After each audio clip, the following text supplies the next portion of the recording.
দেশের কয়েকটি এলাকায় অতি তীব্র তাপপ্রবাহ এবং কিছু এলাকায় বইছে তীব্র তাপপ্রবাহ।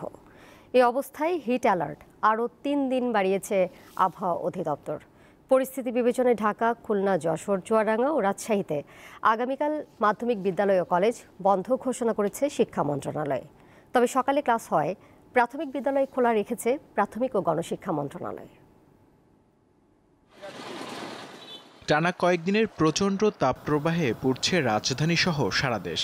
এর মধ্যে কড়া রোদে সবচেয়ে বিপাকে পড়েছে রিকশা চালকেরা। এ পরিস্থিতিতে ৩৫,০০০ রিকশা চালককে ছাতা দেওয়ার সিদ্ধান্ত নিয়েছে ঢাকা উত্তর সিটি কর্পোরেশন।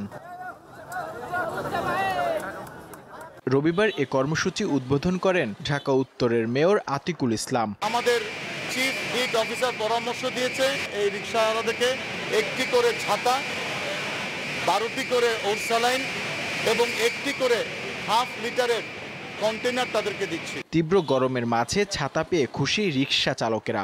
ঢাকা শহরে অনেক গরম, ছাতাটা দেওয়ার কারণে আমরা অনেক উপকার পাইছি। এখন তাতে ধন্যবাদ দেওয়া যায়, মানে ছাতা দেওয়ার কারণে। এদিকে গরম অব্যাহত থাকায় আবারও 3 দিনের হিট অ্যালার্ট জারি করেছে আবহাওয়া অধিদপ্তর।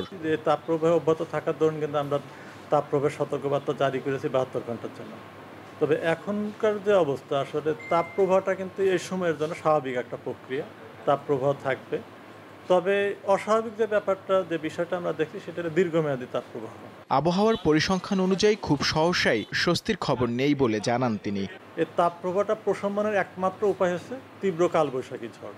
এই মাস এখন পর্যন্ত কোনো সুখকর খবর নেই যে বৃষ্টিপাত, ওইরকম বৃষ্টিপাত বা কালবৈশাখী ঝড়ের বা তাপমাত্রা কমা। গত 19 এপ্রিল প্রথমবার সারা দেশে 72 ঘন্টার হিট অ্যালার্ট জারি করে আবহাওয়া অধিদপ্তর। এরপর কয়েক ধাপে তা বাড়ানো হয়।